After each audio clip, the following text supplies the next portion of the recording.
집단 스토커들이 부리는 속임수들, 성령 노릇하는 이 마귀의 자식들, 그리고 이들의 정체. 저는 이 글을 통해서 왜 여러분이 여러분의 영혼 구원을 위해서 직접 성경을 읽고 깨닫게 되셔야 되나를 말씀드리고자 합니다. 이 교회에 씌워진 사탄의 거짓 교리들이 이제 모든 목회자들 사이에서 정설로 받아들여지고, 그들이 사탄의 정체를 모르므로 사탄이 미혹한 것들을 그대로 하나님의 것으로 받아들이고 있으며, 심지어 그들은 사탄을 섬기면서 하나님을 섬긴다고 착각하고 있다는 것을 말씀드리고자 합니다. 계시록 12장 9절에 사탄은 온천하를 속이는 자라 하였습니다. 예수님께서는 요한복음에 다음과 같이 말씀하셨습니다. 개역 한글 요한복음 8장 44절 너희는 너희 아비 마귀에게서 났으니 너희 아비의 욕심을 너희도 행하고자 하느니라. 저는 처음부터 살인한 자여 진리가 그 속에 없으므로 진리에 서지 못하고 거짓을 말할 때마다 제 것으로 말하나니 이는 저가 거짓말장이요 거짓의 아비가 되었음이니라.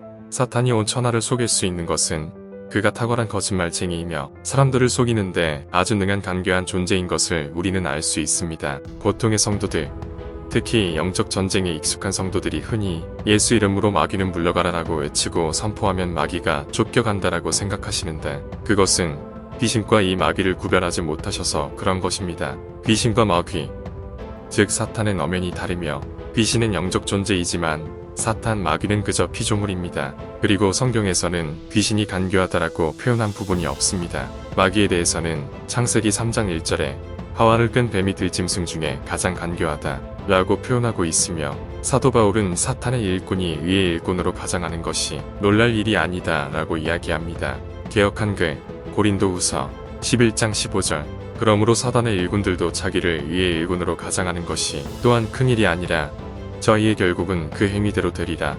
그리고 마귀는 괴계를 부리는 자이며, 개역 한글 에베소서 6장 11절 마귀의 괴계를 능히 대적하기 위하여 하나님의 전신갑주를 입으라. 또한 고린도후서에서는 이렇게 이해하고 있습니다. 개역 한글 고린도후서 11장 13절에서 15절 13절은 사람들은 거짓 사도여 게으르의 역군이니 자기를 그리스도의 사도로 가장하는 자들이니라. 14 이것이 이상한 일이 아니라 사단도 자기를 광명의 천사로 가장하나니 15 그러므로 사단의 일군들도 자기를 의의 일군으로 가장하는 것이 또한 큰일이 아니라 저희의 결국은 그 행위대로 되리라. 저런 사람들이란 어떤 사람들일까요? 당시 초대교회에서는 자칭 자신들이 사도라면서 사람들을 속이는 자들이 교회 안에 들어왔었습니다. 이는 계시록에서도 예수님께서 에베소 교회에 하신 말씀들 중 이런 자칭 사도들에 대해 언급한 적이 있습니다. 개역 한글 계시록 2장 2절 내가 내 행위와 수고와 내 인내를 알고 또 악한 자들을 용납지 아니한 것과 자칭 사도라 하되 아닌 자들을 시험하여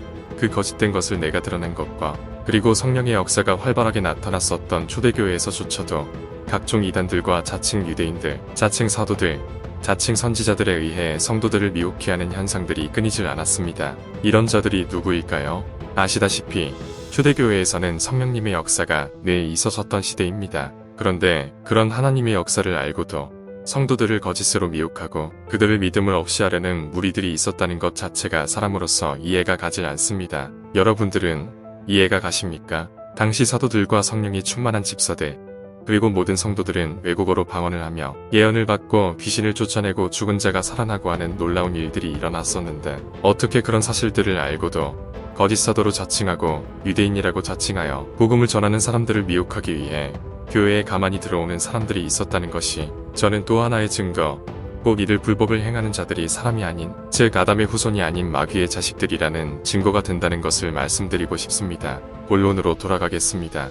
이 사단과 사단의 일꾼들, 즉 사단의 자식들이 마치 자신들이 위의 일꾼으로 가장하여 초대교회를 무너뜨리려 한 것에 대해서 지금 세대를 비유해서 말씀드리고자 합니다. 제가 마귀의 자식들, 즉 사단의 자식들이 여러분들 주위에 있다라고 말씀드렸습니다. 그 증거는 제가 이전 영상들에서 보여드렸고, 이 영상 설명란에 링크를 다시 걸어드리겠습니다. 지금도 이 사단의 자식들, 마귀의 자식들은 교회의 신실한 성도인 것처럼 가장하고, 여러분들이 성경에 나온 하나님을 알고 또 그 하나님을 믿지 못하도록 많은 속임수들, 거짓 교리들을 만들어 놓았습니다.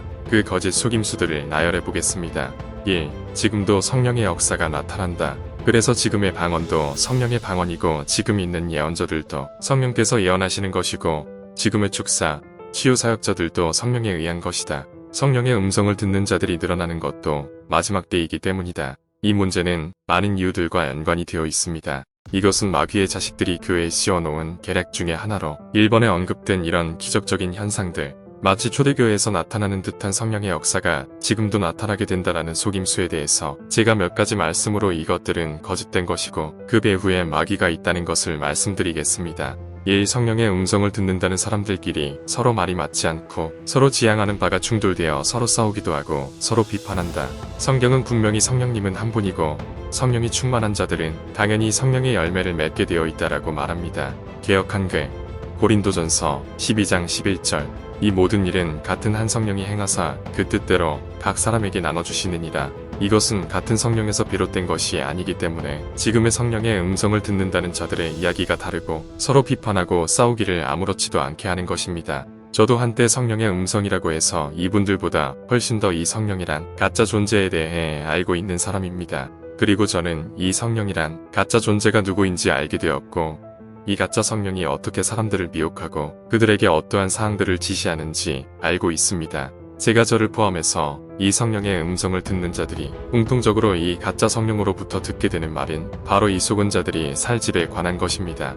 유튜브에서도 활동하시는 분인 어떤 성령의 음성을 듣는 여자 선교사님이 계시는데 물론 그분이 이런 말을 그 가짜 성령으로부터 안 들었을 수도 있겠지만 그보다 중요한 사실을 저는 듣게 되었죠. 이 가짜 성령이 그 여자 선교사님이 집에 오자 그 선교사님이 누워있는데 몸이 아래에서부터 굳어지면서 몸 전체를 굽게 하여 이제 심장만 남았던 경험이 있었다고 합니다.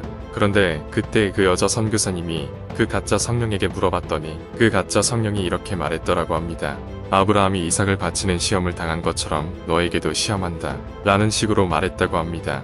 몸이 굳어지니 그때 집에 딸이 있어서 그 딸이 119를 불러서 그 선교사님을 병원으로 싣고 가는데 그 119차가 집을 벗어나니까 그 몸이 굳었던 것이 풀려지더라는 것입니다. 이 가짜 성령들에게는 속은 자들이 사는 집이 매우 중요한데 이에 대한 것들은 다음에 말씀드리기로 하고 다만 이 가짜 성령들이 가장 중요하게 여기는 것들이 바로 속은 자들이 살 집이라는 것입니다. 저도 이 가짜 성령에게 속았을 때에 저에게 이 가짜 성령이 제가 지켜야 할 2가지 것이 있다라고 말했었습니다. 하나는 제 고향집에 내려가지 말라라는 것이고 2번째는 여행을 가지 말라라는 것입니다. 우습죠? 왜 그랬을까요? 저에게 말한 이 가짜 성령의 말, 즉 다른 집에 가지 말라라는 것이 위에 말씀드린 여자 선교사님의 경험과 같은 것을 말해줍니다. 그리고 또 한 가지, 제가 이 가짜 성령에게 속아 있을 때 역시 성령의 음성을 듣는 다른 목사님의 교회를 다니고 있었습니다. 사실 그 목사님을 만나기 유도한 것도 이 가짜 성령이 한 것이었죠. 그런데 이 목사님이 언뜻 저희 가족에게 말씀을 하셨는데 그 목사님이 살 집을 구하고 있는데 그 목사님에게 말하는 가짜 성령이 어떤 아파트를 구해서 살아라라고 말했다고 합니다. 즉, 이 가짜 성령들에게는 자신들에게 속은 사람들이 사는 집이 가장 중요한 것임을 알 수 있습니다. 왜 이 가짜 성령들에게 집이 그렇게 중요할까요? 그것은 이 가짜 성령들은 사실 집단 스토커들 무리이기 때문입니다. 이 영상에서는 여기까지만 밝히고 차츰 이 사항들에 대해서 말씀드리겠습니다. 적고 나니 영상이 매우 길어졌습니다. 한 말씀만 더 하고 마치겠습니다. 저는 저에게 말해온 이 가짜 성령이 진짜 성령님이 아니구나를 깨닫게 되자마자 이 가짜 성령이 하지 말라고 한 고향집에 내려가지 말라 라는 말을 기억하고 지금 고향집에 내려와 살고 있습니다. 그리고 저는 그 전에 눌려있던 머리와 몸의 압박감에서 점점 풀려나게 되었고 이제는 이들 가짜 성령들의 행세를 하는 이 스토커 무리들에게서 어느 정도 안전을 확보하고 있습니다. 그 이후에는 집이 굉장히 중요한 요소였다라는 것을 말씀드립니다. 이 가짜 성령들이 제 고향집에 명절에 쫓아 내려가지 말라라고 한 것은 분명 이 고향집에 제가 살게 되면 자기들이 더러운 속임수를 펼치는 데에 어려움이 있기 때문이다라고 저는 확신하고 있습니다. 만일 이 글을 성령의 음성을 듣는 분들이 보신다면 명심하시기 바랍니다. 여러분에게 이야기하는 그 가짜 성령이 혹시 집과 관련된 조건을 걸거나 어디로 이사 가라는 중 하거나 이사 가지 말라고 하는 등의 집과 관련된 내용을 말한 적이 있습니까? 분명히 그런 분들이 있을 것이라 저는 봅니다. 오늘은 여기까지만 해서 영상을 올리겠습니다.